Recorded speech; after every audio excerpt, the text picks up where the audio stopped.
Tom Cameron Quaid. Chet Huntley. David Brent. John Chen. Tom Brokaw. Terror in London, the city on high alert. New details show the bombings were closely coordinated. It was bang, bang, bang, very close together. The investigation. The NBC News Terrorism Task Force reports on clues, homegrown or international terrorists. The missing. The outpouring of grief and the frantic search for friends and family more than 48 hours after the attacks. And Hurricane Dennis sideswipes the Florida Keys and picks up speed, heading for a direct hit on the Gulf Coast. This is NBC Nightly News with John Seigenthaler, reporting tonight from London. Good evening from here in London, where the city is still on high alert. While back in America, all eyes are on Hurricane Dennis with the evacuation of 1 million people along the Gulf Coast. We'll get to that in a moment, but we begin with new developments in the bombing investigation. Security concerns prompted police this evening to clear a major portion of Birmingham, England. This follows new information that the London attack was far more precise than first believed. All the train explosions detonated within just 50 seconds. Teams are continuing the very difficult job of victim recovery as the death toll of 50 is expected to rise. NBC's Keith Miller joins us from the scene of one of the blasts near Russell Square tonight. Good evening, Keith. Good evening, John. Well, the terrorist threat has moved north tonight to Birmingham. That's England's second largest city. The police ordered an evacuation of the city center while they conducted a controlled explosion aboard a bus. They did not find a bomb. Still, they are ordering people or advising people to stay away. Come on, stop moving. Come on, come on. Earlier today in London, a bomb scare at King's Cross forced the evacuation of the station. No device was found, but nervous commuters are reporting anything that appears suspicious. Today, police revealed new evidence indicating the explosions were almost simultaneous. It appears that the sequence was the explosion at Aldgate, then Edgware, then the Piccadilly line train. But it was bang, bang, bang, very close together.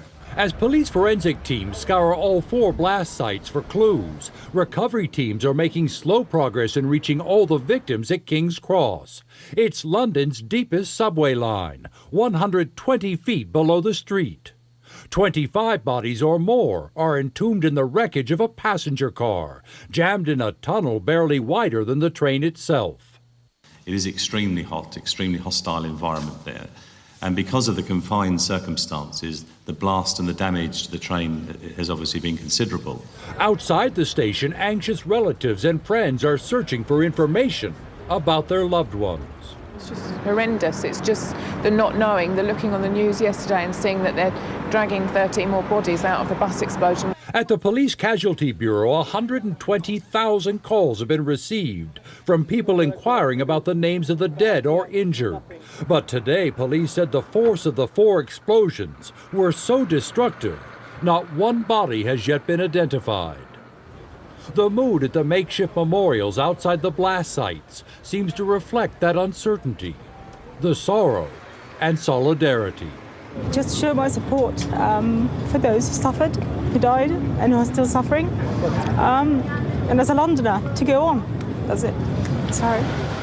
Police are encouraging Londoners to go about their daily business, saying that all necessary precautions are in place. They're also asking people to be very vigilant and to keep their eyes open. John? NBC's Keith Miller. Keith, thanks. The NBC News Terrorism Task Force has been digging through the clues to uncover who might be behind this assault and where it might be leading. NBC's Mike Betcher will have a report from Baghdad, but first we get the latest on the international effort from NBC's senior investigative correspondent Lisa Myers, who's with us in London. Lisa? John, NBC News has found videos on the internet celebrating the carnage in London, saying the British deserved it because of the suffering they've inflicted on Muslims.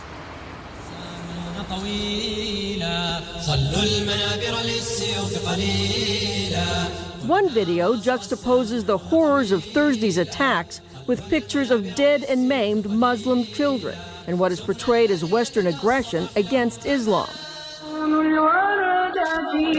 Another calls the London bombings revenge for atrocities by the Crusaders in Iraq, Afghanistan, and Palestine. They had to pay for their aggression. God healed the hearts of the believers.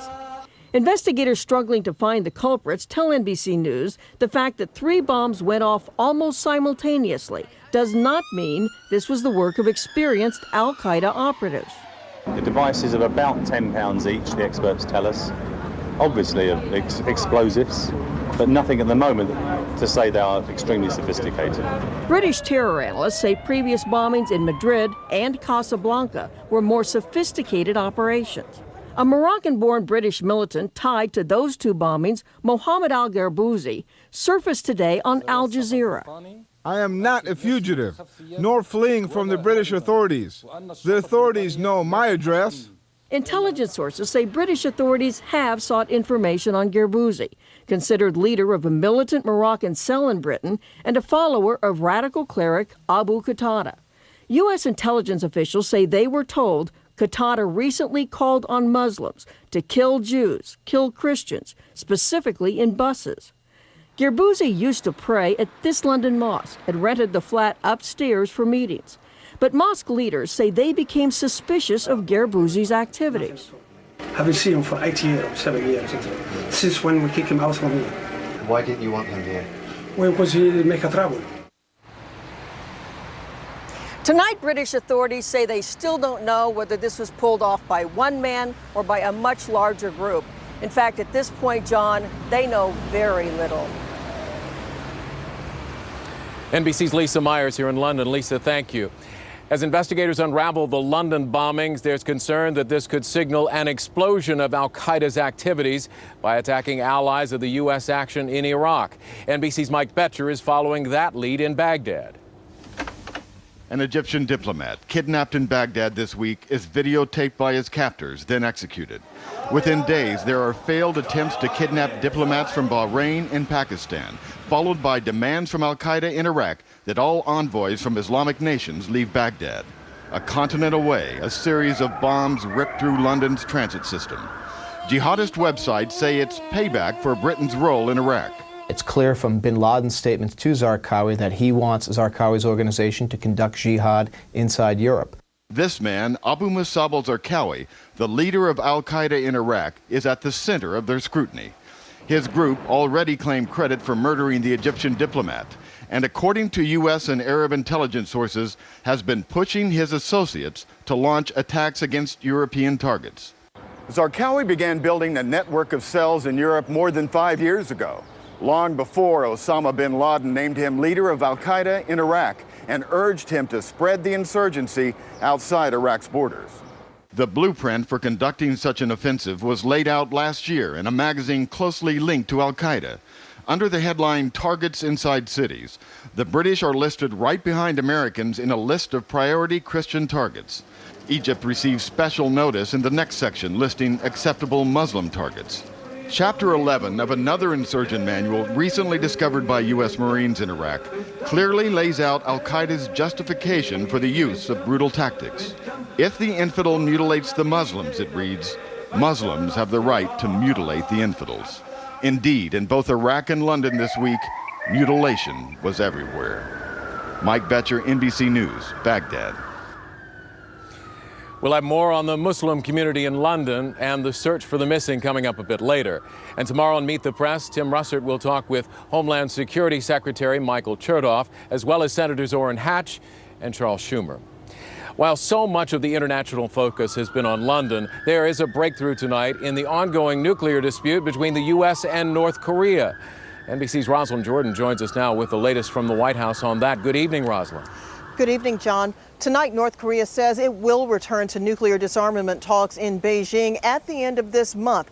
Officials close to those talks tell NBC News that may be because the U.S. has made two calculated decisions. One, to tone down the verbal attacks on North Korea, and two, to work closely with the Chinese government. Tonight, it appears those moves have paid off. It's no coincidence. The announcement comes just as Secretary of State Condoleezza Rice arrives in Beijing. Since March, the U.S. has been pressuring and coaching the Chinese on ways to get North Korea back to the bargaining table. South Korea has been wooing the North with promises of food and energy assistance in exchange for disarmament. And late last week, the North Koreans and Americans met quietly in New York to prove they're both negotiating in good faith. But did this breakthrough come at a price for the U.S. government? The devil is in the details. How much aid do they get? How much dismantling they do of their nuclear weapons program? How much abuse do you take from them? How much abuse do you hand them in response? It goes back and forth. U.S. officials admit they don't know just how flexible the North Koreans will be once those talks resume. But tonight, the White House is calling this development a positive step. John? NBC's Rosalind Jordan. Rosalind, thanks. Now to the latest on Hurricane Dennis. After ripping through the Caribbean, the storm is bringing heavy rain and high wind to Florida. Dennis is setting its eye on the Gulf Coast, where residents are heading for higher ground. NBC's Martin Savage joins us from Pensacola, Florida tonight. Martin? Good evening, John. Hurricane Dennis has already claimed 32 lives in the Caribbean. That storm is expected to arrive here tomorrow afternoon. Tonight, Florida feels very much in the crosshairs. Opened up. It seems like this year's hurricane season is starting exactly where last year's ended, in Joe Patty's seafood store in Pensacola, Florida. 10 months ago, Hurricane Ivan struck this same area, coming ashore at the Florida-Alabama line, causing 25 deaths and more than $14 billion worth of damage across the country. It took 2 months to get the seafood store open again. This company represents my grandparents' name, and it's a legacy that it's going to continue regardless of Ivan or Dennis or any of them. But much of Florida is still reeling and dealing with last year's back-to-back storms, straining local emergency budgets and residents' patience to the breaking point. A lot of people are still got blue tarps on their roofs, and now a storm is coming their way. Even as the hurricane lashed parts of southern Florida and the Keys with wind gusts of over 70 miles per hour and heavy rains, triggering some minor damage and flooding. Hundreds of miles to the north, residents in the Panhandle were switching from repairing to preparing for the storm. Many heeding evacuation orders that affect more than 1 million people in Dennis's projected path. In Gulf Shores, Alabama, these folks finally returned home just a few months ago. Now they're moving again. This time we're not taking any chances. Before threatening the U.S., a much more powerful Dennis, then a Category 4 storm, pummeled the southern coast of Cuba, killing at least 10 people, but mostly sparing Havana. Dennis is expected to regain some of its strength over the warm waters of the Gulf, which is why residents along the shores of Alabama and Florida are in a hurry to board up, get out. I now pronounce you husband and wife. Brian, you may kiss your bride. Or in the case of one couple, get down the aisle. We defeated Dennis!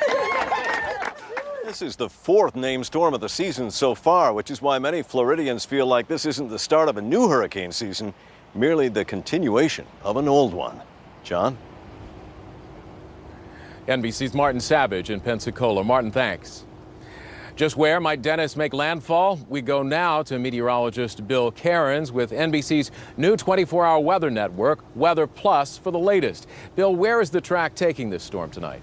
Well, John, right now, Dennis is on a collision course with the coastline between Mobile and Pensacola. Now a major hurricane at Category 3 with the winds topping 115 miles per hour. And look what's happened in the last 6 hours. Some rapid strengthening, and now a well-formed eye is visible about 300 miles south of Panama City. The current path sometime around 2 o'clock tomorrow afternoon. Landfall likely somewhere in between Mobile and Pensacola. The worst of the winds will be arriving there sometime around 10 o'clock in the morning, and they won't let up until we get about into late Sunday evening. The next 12 hours are critical. We'll be watching it for you. John? Bill Cairns of NBC Weather Plus. Bill, thanks. When NBC Nightly News continues this Saturday, NBC News in depth. The fears in London's Muslim community after the bombings, and a tale of two cities in the wake of terrorism. NBC News in depth tonight, bracing for the backlash. The bombs that hit London have sent shockwaves through the local Muslim community. But while there is fear, there's also determination to find those responsible wherever that might lead. NBC's Ron Allen tonight in depth. Outside London's mosques since the bombings, it's not just the Muslim faithful answering the call to prayer.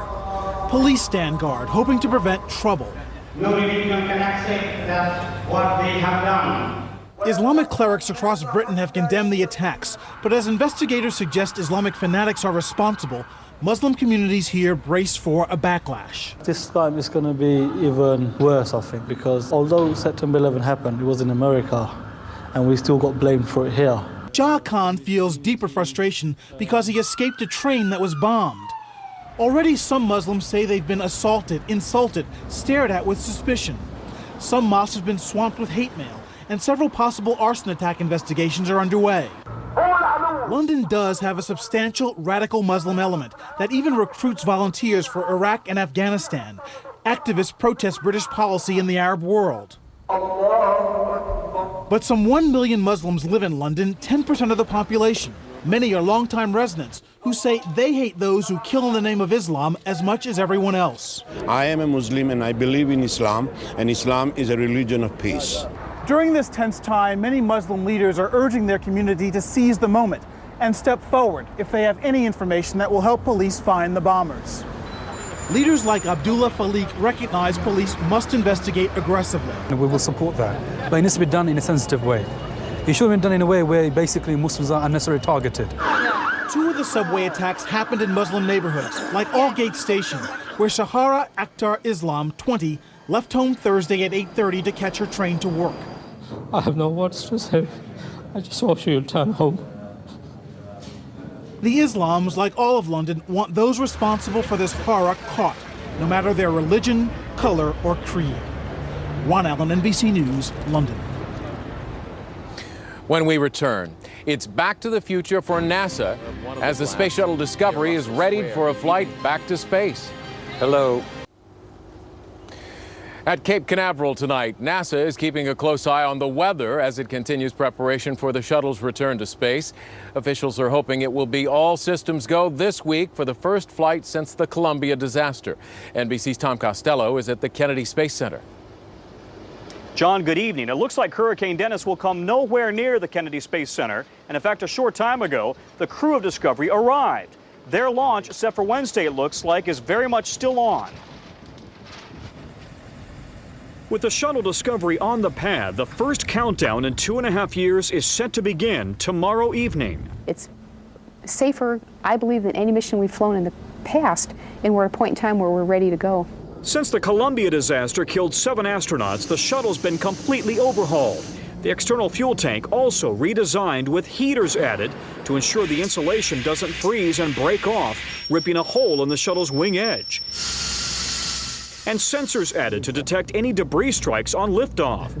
Then, once in space, astronauts will use new cameras and lasers on the shuttle's boom to inspect the wings and tiles for any signs of damage. We definitely do not want to cause the damage that we're hopefully going to inspect for and hopefully not see. Waiting for Discovery, the crew of the International Space Station. I am fully confident that we've done what it takes to get this shuttle up here. And I'm very anxious to see them come up here because we've had our assembly sequence for this space station on hold for about 2.5 years. But before they dock, the shuttle will perform a new flip just 600 feet from the space station so the station crew can photograph Discovery's underside and send those photographs to Mission Control for analysis. Then, once docked, more inspections, cargo transfers, and spacewalks to test repair techniques in the event they ever do have to repair the shuttle's skin in space. But with no proven way to effect a repair, significant damage to Discovery would mean this crew would have to abandon ship and await rescue on the space station. Again, the launch is slated for Wednesday, 3:51 p.m. They want to launch in daylight because they want to photograph Discovery from every possible angle, the ground and also from the air, an airplane circling overhead, more than 100 cameras. They say this will be the most photographed launch in history, John. NBC's Tom Costello. Tom, thanks. And when Nightly News returns this Saturday from London, the city's hunt for the missing and the haunting memories of 9/11. For many, the events of the past few days have prompted flashbacks to 9/11. It is especially true when it comes to the search for the missing here in London. At least 25 people here simply disappeared the day after the bombs exploded without a trace. Their loved ones refused to give up. They come here to a train station in London called King's Cross, where a terrorist bomb killed at least 21 people. Since that terrible day, this station has become a makeshift memorial with flowers and cards where Londoners pay their respects. Just a few feet away, these posters are taped to the wall and to the light poles. Flyers are being handed out with the faces we can't forget. Just want to know something. It's better to know than not to know at the moment. More than 2 days after the bombing, family and friends still believe there's a chance that the missing will be found alive. We tried every single hospital, we just don't know any more information about him. They tell their stories to anyone who will listen. She's a very bright, bubbly person. She has loads and loads of friends, an infectious laugh, and she loves life. London's newspapers are full of photographs of those who can't be found, right next to the grim pictures of the brother who can't find his sister, the woman searching for her roommate, the man who can't figure out what happened to his wife. A heartbreaking reminder of another time and place. In New York, after 9/11, there were also makeshift memorials, flowers, and those haunting posters and photographs of the missing. There were also friends and family who told anyone who would listen about their loved ones. We haven't heard anything, but we're just hoping and praying that, he got out. While the attacks in the U.S. and Britain, 4 years apart, are different in many ways, they are also the same. 9/11 remains a dark day in American history. Now 7/7 is etched in Britain's memory, dates they will never forget. That's NBC Nightly News for this Saturday. Thanks for watching. I'm Seigenthaler reporting tonight from London. And for all of us at NBC News, good night.